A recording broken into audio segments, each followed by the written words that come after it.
Hello नमस्कार, मैं ओम प्रकाश सान टीम सीएलसी सीकर से। तो देखो बच्चों, आज अपन टीएस का थर्ड माइनर सोल्व करेंगे। उसके टॉपिक्स आपके सामने लिखे हुए हैं, सॉल्यूशन, केमिकल काइनेटिक्स, इलेक्ट्रोकेमिस्ट्री और सरफेस केमिस्ट्री। काफ़ी इंपॉर्टेंट टॉपिक्स हैं और नीट में सबसे एक दो क्वेश्चंस आते हैं, ठीक है। और एकदम नीट ओरिएंटेड पेपर बनाया है। तो क्वेश्चन नंबर फर्स्ट अपन सोल्व करते हैं। विच of the following reaction represent zero order reaction. तो देखो, जीरो ऑर्डर रिएक्शन में जो टी हाफ है वो क्या होता है, इनिशियल कंसंट्रेशन अपॉन 2k। तो टी हाफ है वो इनिशियल कंसंट्रेशन की क्या होगा, डायरेक्टली प्रोपोर्शनल होगा। तो ऐसा ग्राफ कौन सा दे रखा है, सेकंड दे रखा है। तो 46 में कौन सा हो जाएगा, सेकंड। नेक्स्ट, एक रिएक्शन दे रखी है आपको, एलिमेंट्री रिएक्शन है जिसका हाफ लाइफ पीरियड दे रखा है 10 मिनट और है। In what period of time would be the concentration of X reduced to 10% of original concentration? Elementary reaction है, इसका मतलब ये फर्स्ट ऑर्डर रिएक्शन होगी, क्योंकि रेट इज इक्वल टू क्या होगा, K X की पावर 1 होगा। तो फर्स्ट ऑर्डर रिएक्शन है, तो उसके लिए आपको क्या निकालना है, टाइम पीरियड निकाल। तो T इज इक्वल टू क्या आएगा, 2.303 upon K log base 10 A node upon 80 होगा। क्या आपके पास हाफ लाइफ पीरियड है, तो K इक्वल टू क्या आएगा, 0.693 अपॉन टी हाफ। यहाँ से K की वैल्यू यहाँ पे पुट करो, तो T इक्वल टू क्या आएगा, 2.303 अपॉन 0.693 अपॉन क्या आएगा 10 log 10 base initial concentration a naught, और time would be the concentration of X reduce to 10% of original concentration. इसका 10% निकाल लो, तो 80 क्या हो जाएगा, 10 ए नोट, ये इससे कैंसिल आउट, ए नोट से नोट 10 ऊपर चला जाएगा।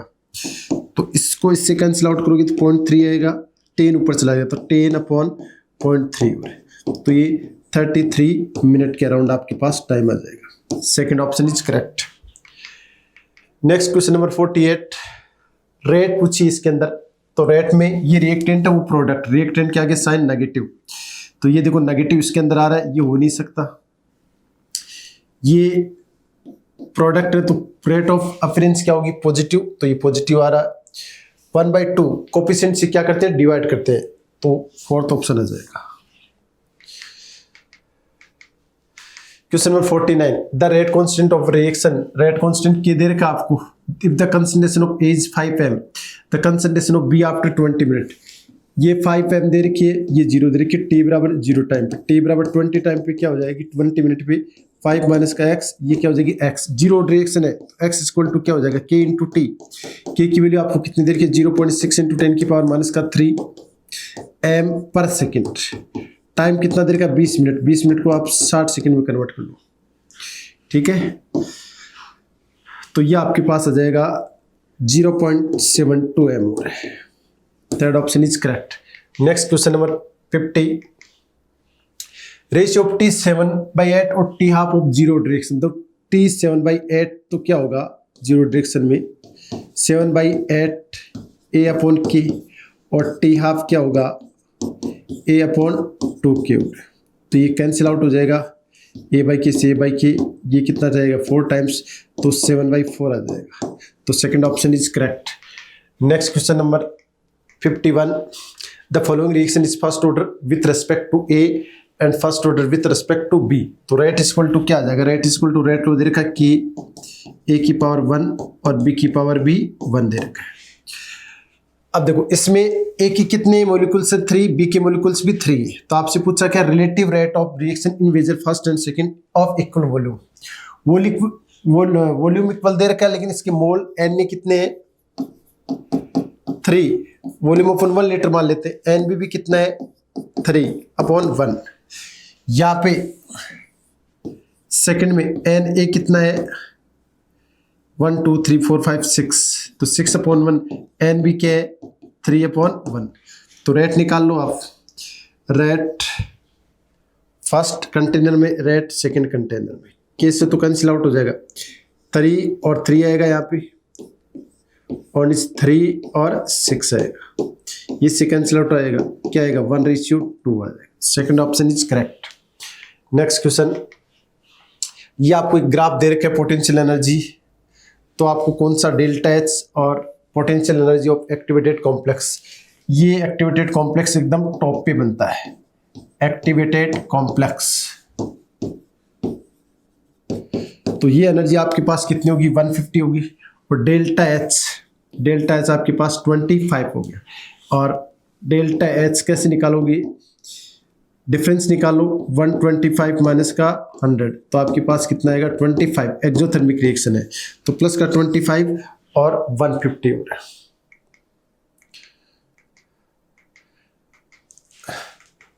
Next question 53, which of the following is incorrect हो रहा है, इनकरेक्ट पूछा है। तो देखो ये एनर्जी और ये एनर्जी, इससे आपको पता लग रहा है कि ये बैकवर्ड ज़्यादा है, ये बैकवर्ड है वो ज़्यादा है किससे, ये फॉरवर्ड से। तो डेल्टा एच क्या आएगा आपके पास, नेगेटिव आएगा। डेल्टा एच नेगेटिव है, इसका मतलब एक्सोथर्मिक रिएक्शन है। ये बैकवर्ड ज़्यादा है, ये फॉरवर्ड से। थ्रेशोल्ड एनर्जी आपके पास क्या हो जाएगी, ए प्लस सी भी हो सकती है, ई भी हो सकती है, सी प्लस डी भी हो सकती है। ये भी सही है, आपसे इनकरेक्ट पूछा तो ये गलत हो गया। Question number 54, rate constant of their का टेम्परेचर के साथ इसका वेरिएशन, ये देर का आपको पूछा है। तो लॉग आपको पता लॉग 10 बेस के equal to log 10 base a minus का क्या होता है ई ए अपॉन 2.303 आर, आगे टी आ जाएगा। तो कंपेयर करो, 5 किसके बराबर आ जाएगा, लॉग 10 बेस ए के बराबर। तो log 10 base a equal to कितना आ जाएगा 5, तो ए इक्वल टू क्या आएगा 10 की power 5, pre exponential factor, third is correct. Activation energy भी निकाल लो, तो ई ए अपॉन 2.303 आर, आर की वैल्यू कैलोरी में ले रखी है तो 2 इक्वल टू कितना आएगा 2000 आएगा। तो ई ए बराबर क्या आएगा 2.230 इंटू 4000 अपॉन 1000, ये से कैंसिल आउट हो जाएगा।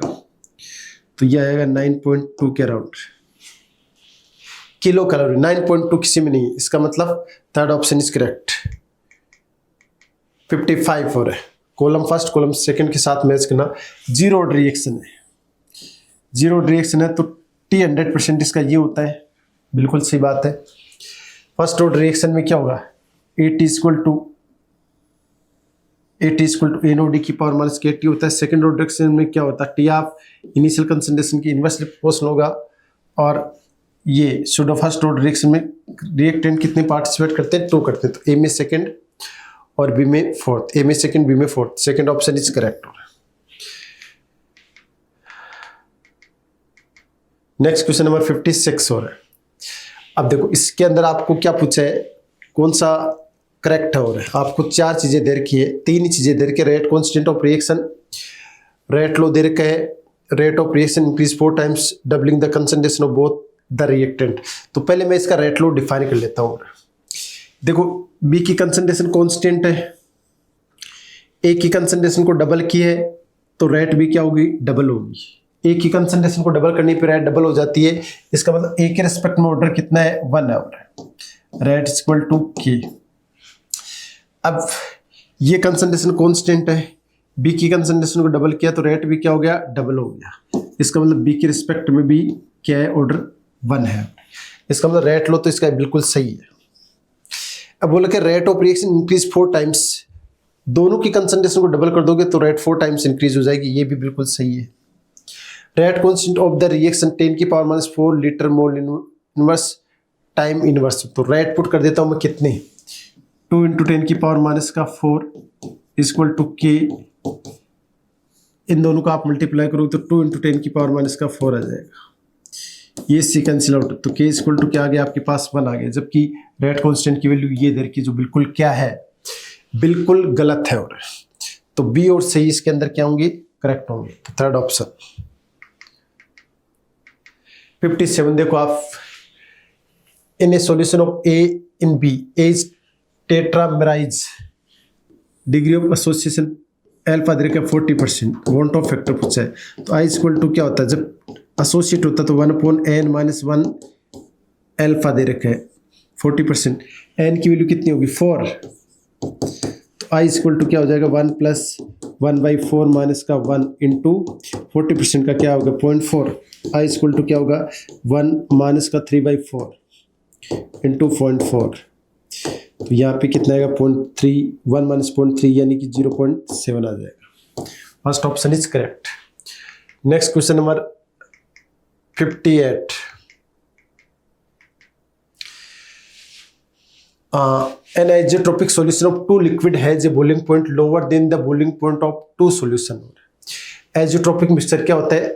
दो लिक्विड का एक ऐसा मिक्सचर जो फिक्स पॉइंट पे क्या होता है, बॉयल होता है, उसको जो बोलते हैं एजोट्रोपिक मिक्सचर। दो टाइप के होते हैं, मैक्सिमम बॉइलिंग एजोट्रोप्स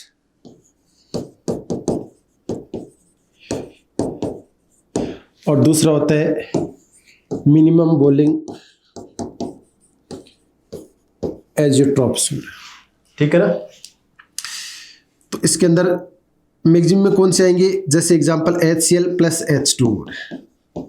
इसका बॉइलिंग पॉइंट 100 डिग्री सेल्सियस होता है, इसका 85 डिग्री सेल्सियस होता है।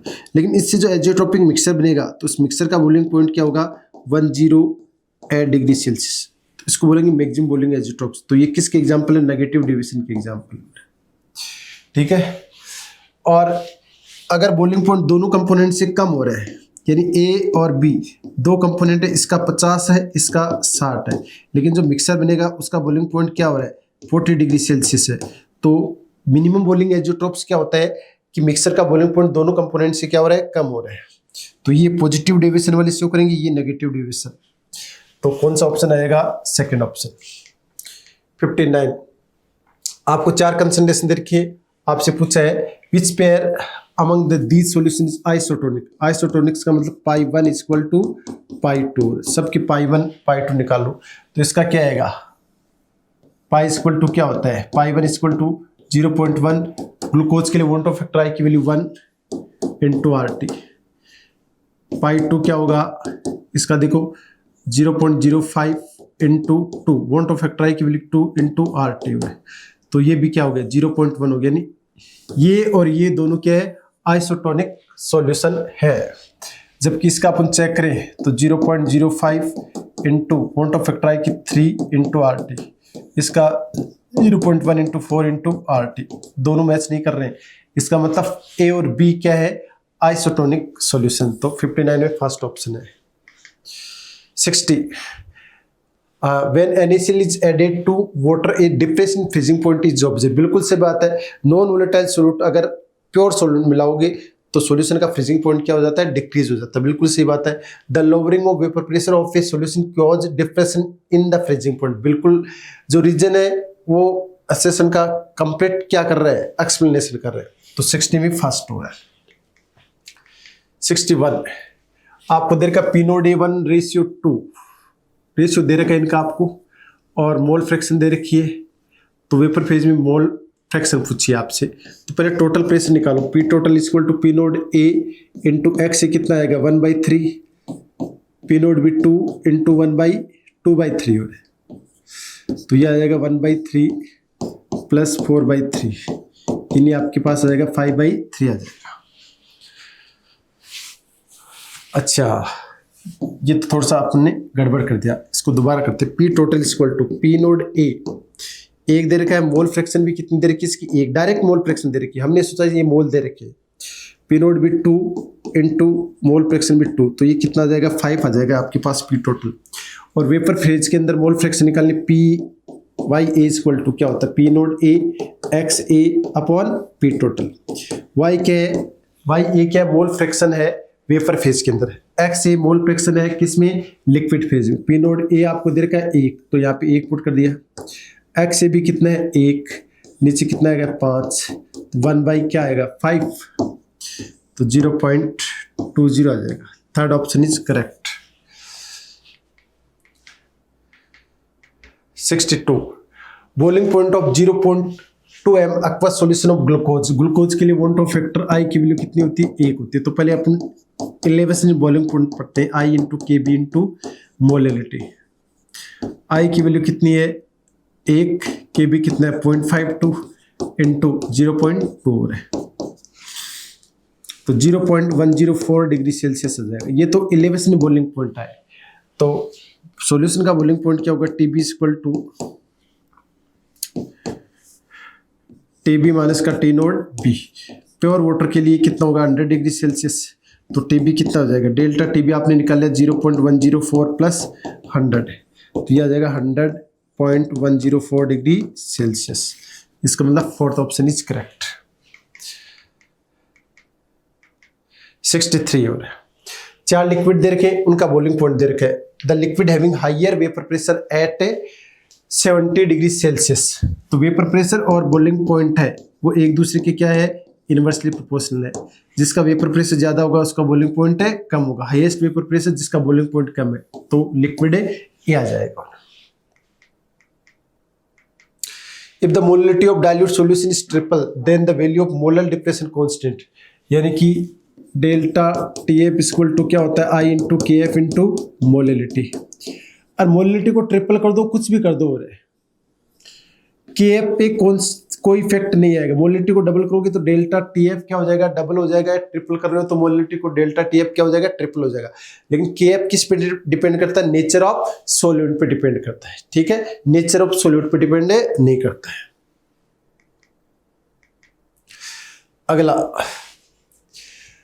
in the depression of freezing point experiment vapor pressure of solution is less than that of pure solvent, बिल्कुल सही है। प्योर सॉल्वेंट का वेपर प्रेशर हमेशा ज्यादा होता है किससे, सॉल्यूशन के वेपर प्रेशर से, क्योंकि सॉल्यूशन में क्या होता है, नॉन वोलेटाइल सॉल्यूट क्या होता है, ऐड होता है, तो काफी सरफेस है वो नॉन वोलेटाइल सॉल्यूट क्या कर लेता है, ऑक्यूपाई कर लेता है, इसलिए सॉल्यूशन का वेपर प्रेशर हमेशा कम होगा। Vapour pressure of the solution is more than the pure solvent, ये गलत हो गया, ये सही हो गया। Only solute molecule solidify at the freezing point, ये तो नॉन वोलेटाइल होते हैं, तो ये गलत हो गया। Only solvent molecules solidify at freezing point, ये बिल्कुल सही हो गया। तो ए और डी एकदम सही है, फर्स्ट ऑप्शन इज करेक्ट। 66 हो रहा है, the solution which show positive deviation from Raoult's law, तो ये तो आइडियल सॉल्यूशन का एग्जांपल है, पर नीट में काफी इंपॉर्टेंट है, ये कई बार क्वेश्चन आ चुके हैं आइडियल और नॉन आइडियल सॉल्यूशन के एग्जांपल से रिलेटेड हो रहे हैं। ये दोनों के नेगेटिव डेविएशन के, और ये क्या है, ये हो गया पॉजिटिव डेविएशन का, तो fourth option is correct.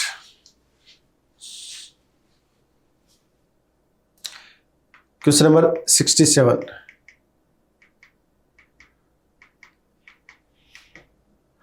Half life period of first order reaction दे रखा है 20 minute, how long will it take to 75%, तो देखो फर्स्ट ऑर्डर रिएक्शन में टी 75% है, वो 2 टाइम्स होता है टी 50% का, ठीक है, क्योंकि टी 75% क्या आता है आपके पास, 2 इंटू 0.693 अपॉन के, और टी 50% कितना आता है 0.693 अपॉन के, दोनों का रेशियो निकालोगे तो ये आएगा।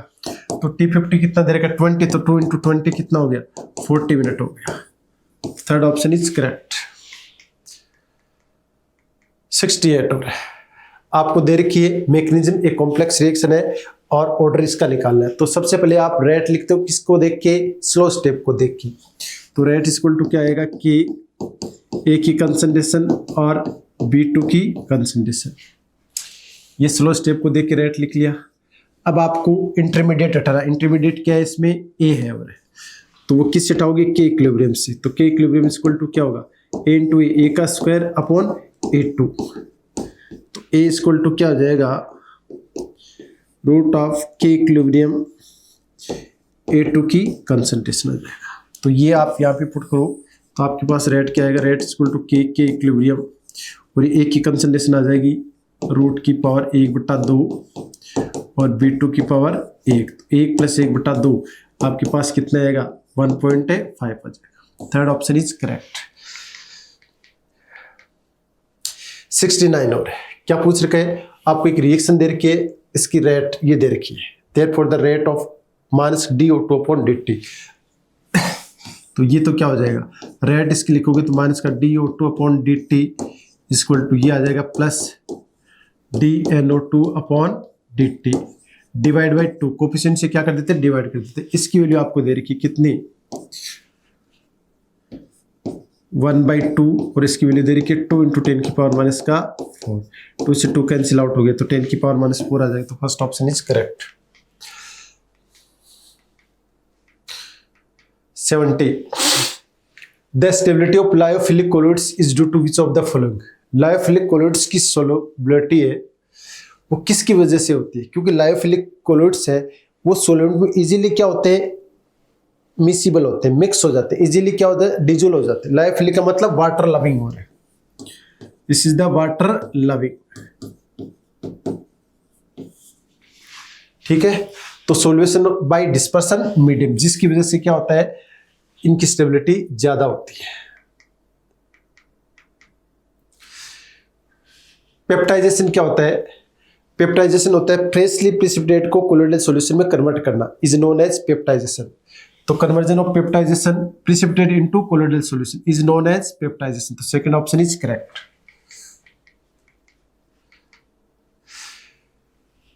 अगला दे रखा है, which of the following electrolyte has highest coagulation value of arsenic sulphide. ये क्या है, नेगेटिव चार्ज सोल है। क्या है, नेगेटिव चार्ज सोल हो रहा है।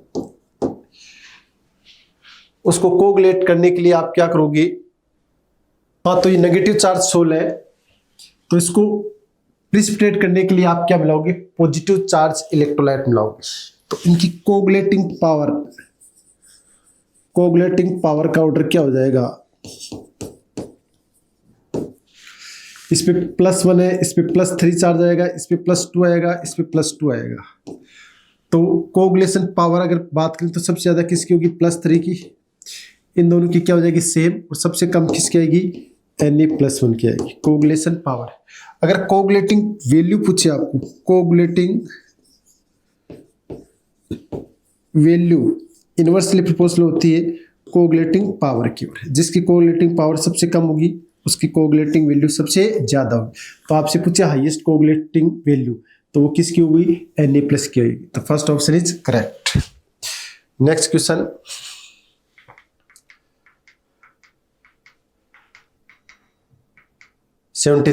जीरो रिएक्शन में क्या होता है, X प्रोपोर्शनल T होता है।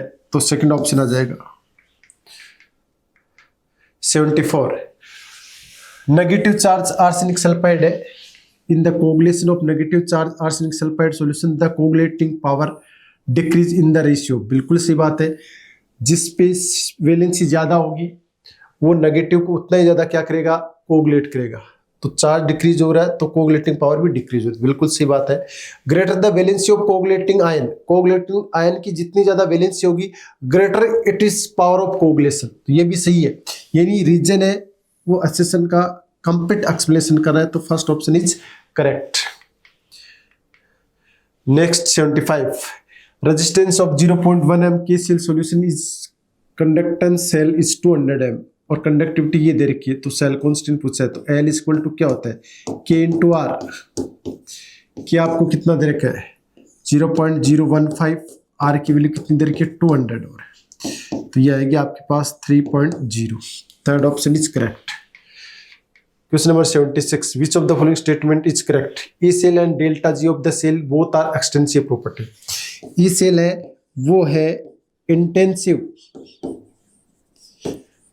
और डेल्टा जी एनर्जी सब होती है एक्सटेंसिव प्रॉपर्टी। ठीक है, ई सेल है इंटेंसिव और डेल्टा जी है एक्सटेंसिव प्रॉपर्टी, बिल्कुल सही। Third option is correct. 77, what will be the standard cell potential of the given cell. इसका सेल पोटेंशियल पूछा स्टैंडर्ड, तो E naught cell equal to क्या होता है, E naught cell cathode minus E naught cell anode.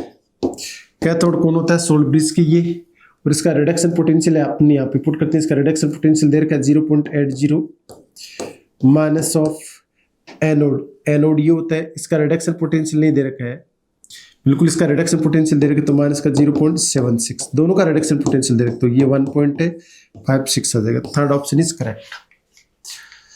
78, incorrect statement आपको देखना है। In hydrogen oxygen fuel cell due to combustion of H2 potential difference is created between the two electrode. बिल्कुल सही बात है, रस्टिंग ऑफ आयरन का ये formula होता है। In presence of salt in water rusting increase होती है, सोल्ट की प्रेजेंट होती है वाटर के अंदर। तो इफिशिएंसी ऑफ फ्यूल सेल ये गड़बड़ है, इफिशिएंसी ऑफ फ्यूल सेल क्या होता है, delta G upon delta H. Incorrect fourth हो गया। 79, आपको लिमिटिंग मोलर कंडक्टेंस दे रखी है NaOH NaCl और अमोनियम क्लोराइड की।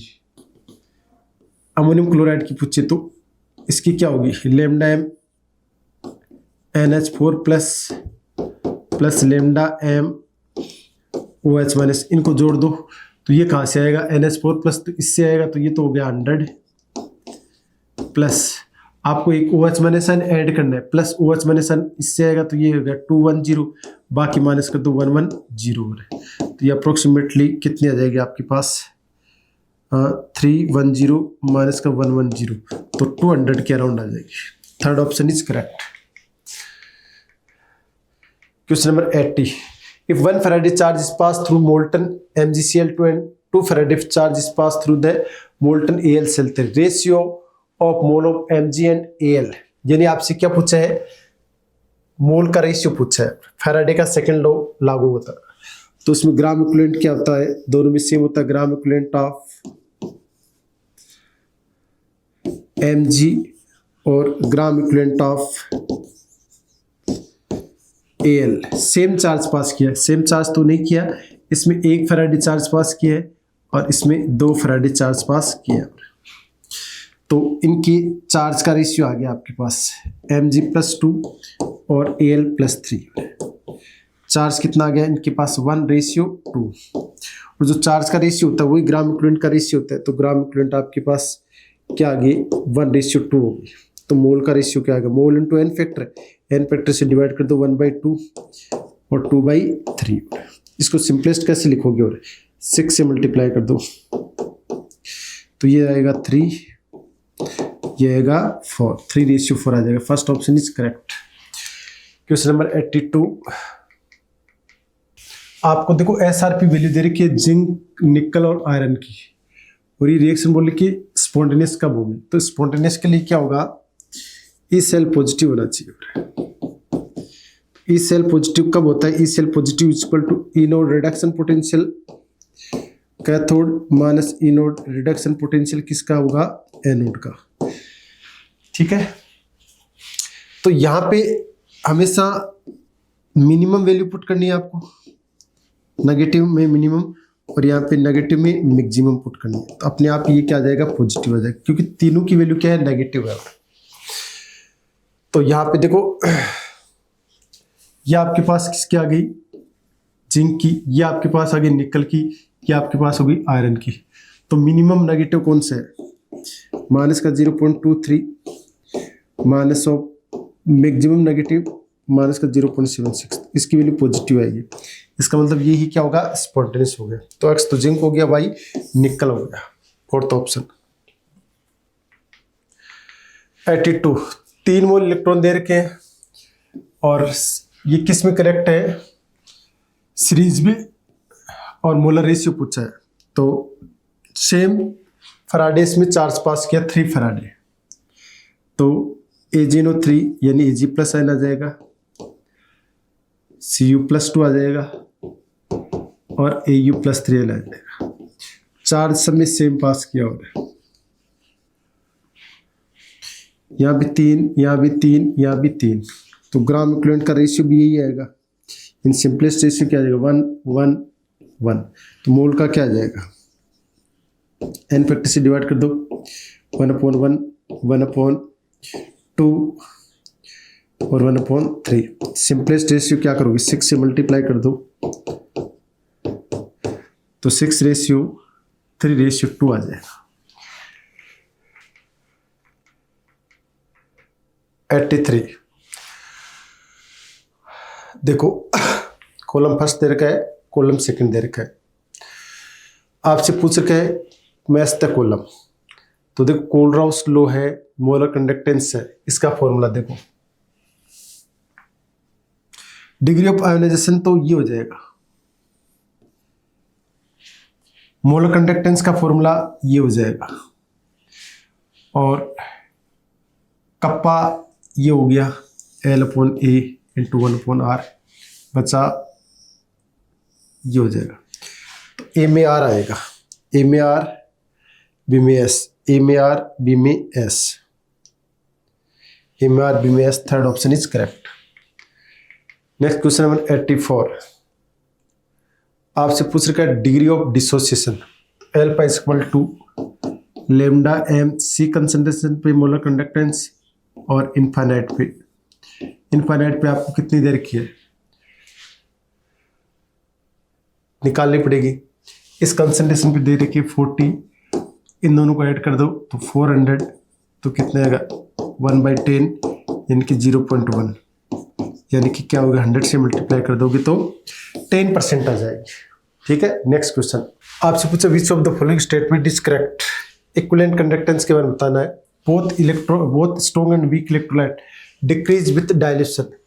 डाइल्यूट करने पे क्या होता है, इंटरआयनिक डिस्टेंस इंक्रीज होगी, आयंस एक मोमेंट ज़्यादा करेंगे तो कंडक्टिविटी इंक्रीज होगी, चाहे स्पेसिफिक हो, स्पेसिफिक तो डिक्रीज होगी, लेकिन इक्विवेलेंट कंडक्टेंस है वो डाइल्यूट करने पे हमेशा क्या होती है, इंक्रीज होती है। तो both strong and weak electrolyte increase with dilution. Fourth option is correct. हाँ तो बच्चों नेक्स्ट क्वेश्चन अपन देखते हैं। पीएच इज, ये आपको एक कंसंट्रेशन सेल दे रखा है, क्योंकि एनोड और कैथोड एक ही मेटल का बना हुआ है, हाइड्रोजन गैस का। To maintain the cell at equilibrium find the value. Equilibrium पे डेल्टा जी क्या हो जाएगा, डेल्टा जी 0 हो जाएगा। डेल्टा जी इक्वल टू क्या होता है, माइनस का NF ई सेल। तो इलेक्ट्रॉन 0 नहीं हो सकते, F फैराडे कांस्टेंट 0 नहीं हो सकता, तो ये 0 हो जाएगा, तो ये भी क्या हो जाएगा, 0 हो जाएगा। ठीक है ना। Nernst equation E cell equal to क्या हो जाएगा, ई नोड सेल माइनस का 0.06/2 log 10 बेस। ऊपर क्या आएगा, प्रोडक्ट की कंसंट्रेशन, प्रोडक्ट में क्या आएगा H+N की कंसंट्रेशन का स्क्वायर, ये वाली। नीचे हाइड्रोजन गैस का प्रेशर P1 पुट कर देता हूँ, इसको मैं P1 ले लेता हूँ, ये H1 की कंसंट्रेशन हो जाएगी। नीचे क्या आएगा, H+N की कंसंट्रेशन 2 का स्क्वायर इंटू P2,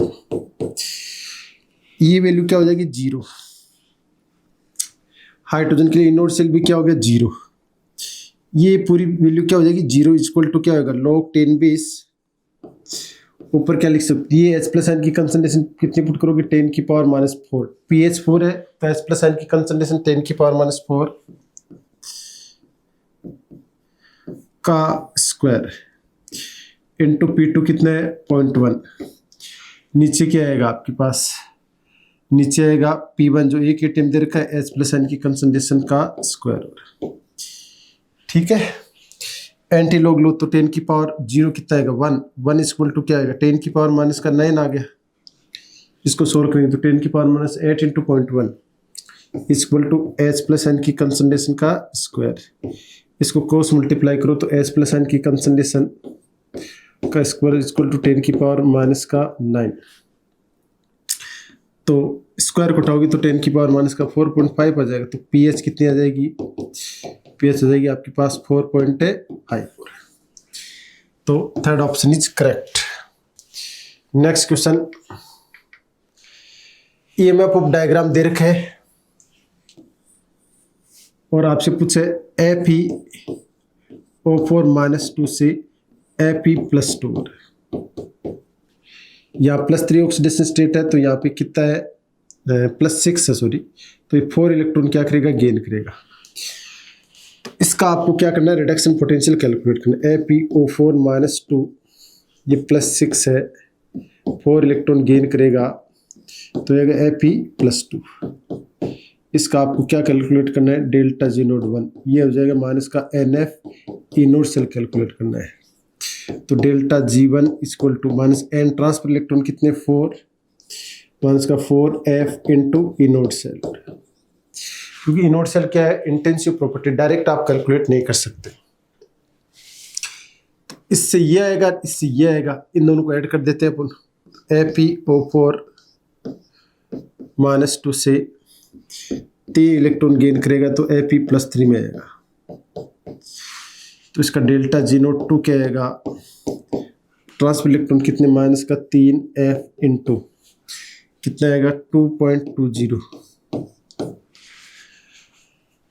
अगला Fe+3 इलेक्ट्रॉन गेन करके Fe+2 में जाएगा, तो इसका डेल्टा G नोट 2 आएगा कितना, डेल्टा G नोट 3 आएगा आपके पास माइनस का 1F इंटू 0.76 वोल्ट। इन दोनों को ऐड करोगे आप, इन दोनों को ऐड कर दोगे तो ये कैंसिल आउट हो जाएगा। यहाँ 4 इलेक्ट्रॉन आ गए, ये इधर आ गया, ये इस साइड आ गया। तो delta G naught 1 equal to क्या आ जाएगा, delta G naught 2 plus delta G naught 3। तो ये माइनस का आगे करोगे तो माइनस का 4F inode cell equal to क्या आएगा, माइनस का 3F 2.20, फिर माइनस का 1F 0.76। माइनस F को कैंसिल आउट कर दो। तो इसको सोल्व करोगे तो इनोड सेल क्या आएगा, E naught cell equal to 3 into 2.20 plus 0.76 upon कितना आ जाएगा 4। तो इसको सोल्व करोगे, इसकी वैल्यू आएगी 1.84 वोल्ट। तो first option is correct. Next question की ओर मूव करते हैं। 88 गिब्स एनर्जी नेगेटिव, ये नेगेटिव होगी तो डेल्टा जी अगर नेगेटिव तो इस सेल क्या होगा आपका पॉजिटिव हो जाएगा। तो आंसर इक्वेशन लिखो, E cell equal to E naught cell minus 0.0591 upon 2 log 10 base, ऊपर कॉपर प्लस 2 की कंसंट्रेशन ऊपर आएगी तो C1 ऊपर C2 नीचे। ये पॉजिटिव होने के लिए क्या करोगे, ये पॉजिटिव होने के लिए C2 को ऊपर ले जाओगे, C1 को नीचे ले जाओगे, यानी कि C2 ज़्यादा होना चाहिए, C2 ज़्यादा होना चाहिए C1 से, तभी ये वैल्यू पॉजिटिव आ सकती है। तो देखो C2 ज़्यादा है C1 से, √2 से मल्टीप्लाई है ना, first option is correct. For a reaction दे रखी वैल्यू ऑफ रेट कॉन्स्टेंट, इसकी यूनिट देख के आपको लग रहा है कि ये जीरो ऑर्डर रिएक्शन है। किस ऑर्डर की रिएक्शन है, जीरो ऑर्डर रिएक्शन है। तो आपको रिएक्शन दे रखी है ए से बी प्लस सी, इसकी इनिशियल कंसंट्रेशन कितनी है 1 m।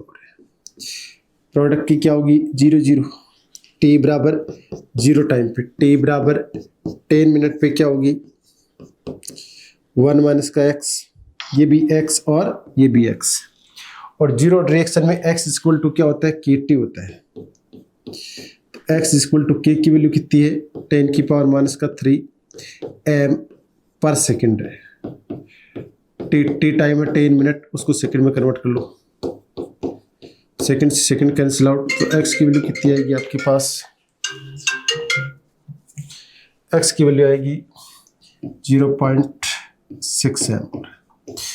तो ये 0.6 m, तो बताओ ये कितने आएगी 0.4 m। ए और बी की क्या है 0.4 और 0.6 हो जाएगी। नेक्स्ट क्वेश्चन है doubling the initial concentration of reactant double T half of the reaction, order of reaction क्या होगी, यानी टी हाफ प्रोपोर्शनल ए होता है जीरो रिएक्शन, इसको आप डबल करोगे तो इनिशियल कंसंट्रेशन डबल करने पर इसका टी हाफ भी क्या हो जाता है डबल हो जाता है, इसका मतलब ये जीरो रिएक्शन है। ठीक है, इसी के साथ अपना पेपर सॉल्यूशन कंप्लीट होता है। उम्मीद है कि आपका पेपर अच्छा हुआ होगा। All the best JCLC।